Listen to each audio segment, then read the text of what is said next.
चीन के बड़े दुश्मनों में से एक और तिब्बत के धर्मगुरु दलाई लामा से मिलने के लिए अमेरिकी कांग्रेस का एक डेलीगेशन हिमाचल प्रदेश के धर्मशाला पहुंचा। इस डेलीगेशन में नैन्सी पेलोसी भी शामिल थी। इस मुलाकात के बाद चीन भड़क गया है, जिसके बाद उसने अमेरिका को चेतावनी दे डाली है। इतना ही नहीं, चीन ने तो अमेरिका तक को दलाई लामा से संपर्क करने से बचने की सलाह दी है। दरअसल चीन ने अमेरिकी डेलीगेशन की मुलाकात पर कड़ी प्रतिक्रिया देते हुए कहा कि दलाई लामा कोई विशुद्ध धार्मिक व्यक्ति नहीं है। दलाई लामा पर आरोप लगाते हुए चीन ने कहा कि वह धर्म की आड़ में चीन विरोधी अलगाववादी गतिविधियों में लिप्त है। अमेरिका को दलाई लामा से दूर रहने और तिब्बत के मामलों में दखल न देने की भी सलाह दी गई। चीन ने कहा कि वह अपनी संप्रभुता, सुरक्षा और हितों की दृढ़ता से सुरक्षा करने के लिए कड़े कदम भी उठाएगा। उसका यह बयान हिमाचल प्रदेश के धर्मशाला में दलाई लामा से अमेरिकी डेलीगेशन की मुलाकात के बाद सामने आया है। इस डेलीगेशन में नैन्सी पेलोसी समेत Mariannette Miller, Gregory Meeks, Nicole Malliotakis, Jim McGovern और एमी बेरा शामिल है। आपको बता दें कि नैन्सी पेलोसी को चीन अपने सबसे बड़े दुश्मन के रूप में देखता है।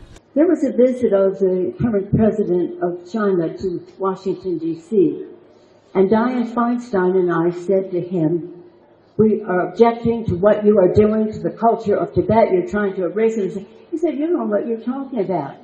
You should go there. See for yourself all the improvements that China is making in Tibet. I said, thank you, because I've been trying for 25 years to get a visa to go to Tibet when you would never give me one, and now I assume that is one. So we went, Mr. McGovern, his wife Lisa, and other members, a strong delegation. We went to the palace, the Patal Palace. We saw the room where His Holiness grew up, in his bedroom, and back to see how it is there for him to return to. We mentioned his name all over Lhasa, and I can tell you this, they are trying to erase the culture, with reduce the use of the language. Hans coming into the population there, they are trying something that we cannot let them get away with. Now, in the spirit of His Holiness, I'll be gracious to the Chinese people. I don't know that they're up to this, but we do know that the Chinese government is, and we do know that they must get the message. And this legislation sends the message, the House and the Senate, and soon to be signed by Joe Biden, the President of the United States. Bharat में चीनी दूतावास के प्रवक्ता ने कहा कि सभी जानते हैं कि 14वें दलाई लामा धार्मिक व्यक्ति नहीं है। वो धर्म की आड़ में चीन विरोधी गतिविधियों में शामिल रहते हैं। वो एक राजनीतिक व्यक्ति है। अमेरिका से हम कहना चाहते हैं कि वो दलाई लामा और उनके ग्रुप को पूरी तरह पहचानने की कोशिश करे, उनकी चीन विरोधी अलगाववादी प्रकृति को समझे। चीन ने आगे कहा कि शीजांग हमेशा से चीन का हिस्सा रहा है। ये चीन का घरेलू मामला है, इस पर किसी भी तरह का हस्तक्षेप स्वीकार नहीं होगा। चीन को कंट्रोल करने या दबाने के लिए शीजांग को अस्थिर करने की कोशिश मत कीजिए। ये प्रयास कभी सफल नहीं होंगे। हम अमेरिका से शीजांग को चीन का हिस्सा मानने की उसकी प्रतिबद्धता का पालन करने का आग्रह करते हैं।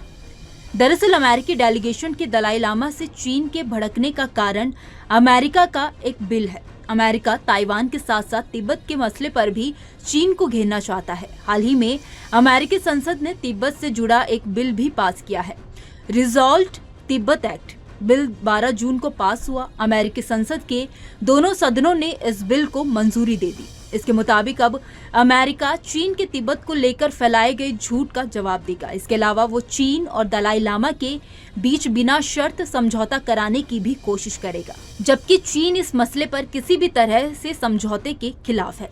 इस नए अमेरिकी बिल के लागू होने से चीन को कड़ा संदेश दिया जाएगा कि दलाई लामा और तिब्बती प्रेसिडेंट पेम्पा त्सेरिंग ही तिब्बत के लोगों के प्रतिनिधि है।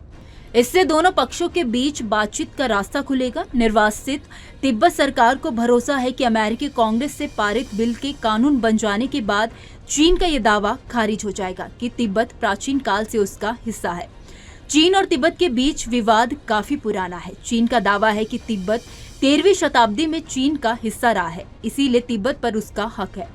तिब्बत चीन के इस दावे को खारिज करता है। 1922 में तिब्बत के 13वें धर्मगुरु दलाई लामा ने तिब्बत को आजाद घोषित कर दिया था। करीब 40 सालों बाद चीन में कम्युनिस्ट सरकार आई तो चीन ने 1950 में सैनिक भेजकर तिब्बत पर कब्जा कर लिया था।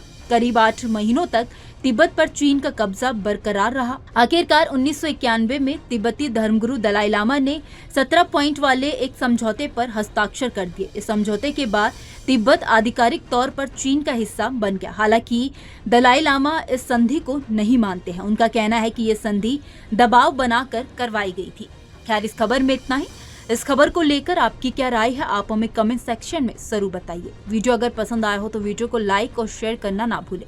बाकी देश और दुनिया की तमाम बड़ी अपडेट्स के लिए देखते रहिए न्यूज़ नेशन का डिजिटल प्लेटफॉर्म।